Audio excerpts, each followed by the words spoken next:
Today we have a 2005 Lexus RX330 and we're replacing the rear struts. So let's get to that. So obviously the first thing we're going to do is remove the wheels with a 21mm socket in our impact, as well as with that wheel lock. So I'm going to go ahead and remove the wheel and we'll get to the next step. So now with the wheel removed, we're going to go ahead and remove all this little knick-knack stuff that's on the strut here. For number 10, we're going to remove the wire here, the bracket for this ABS sensor here. For number 12, we're going to remove the brake line here. And then with number 17, we're going to go ahead and use our impact and zap the sway bar link off. Once we do that, we'll pretty much just expose everything, or we'll pretty much remove everything on the strut and be working with just the strut itself.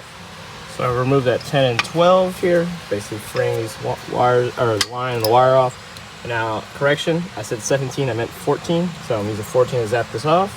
But once we get that off, we will go ahead and use a 19 wrench and a socket with our impact and remove, whoa, looks like somebody's been on this side before and put something different here. Anyways, OEM normal bolt will be a 19, so that bottom one's a 19.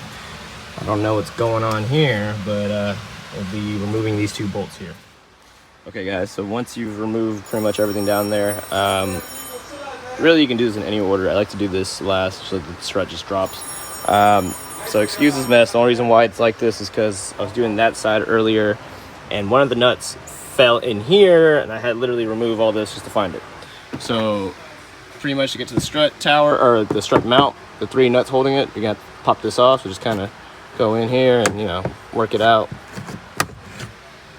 Just pops, oh crap, there goes my tool. Pops right off.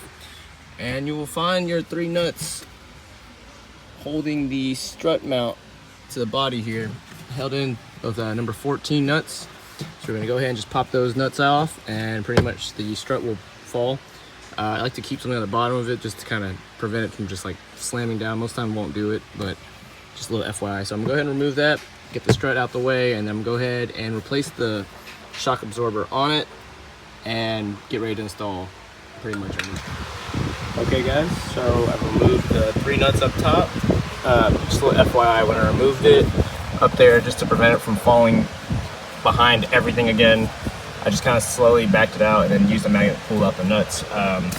Basically gonna do the opposite process when putting it back in. So now with it out, I'm just gonna kind of slide it that way, bring it down and out. So let's go ahead and replace this.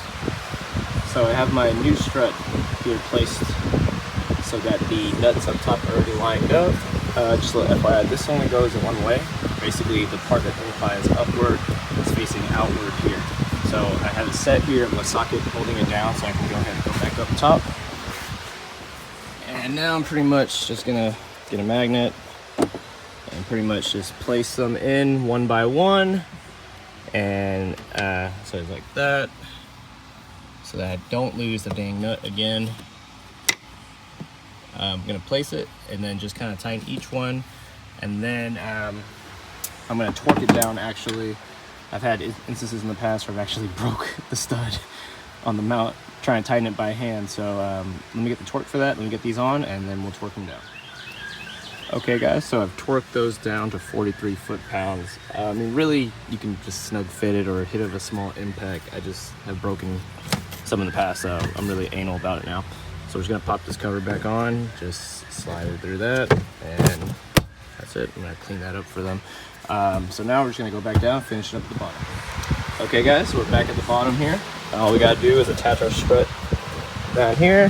Pretty much, we're just gonna, sorry, my socket's the other way.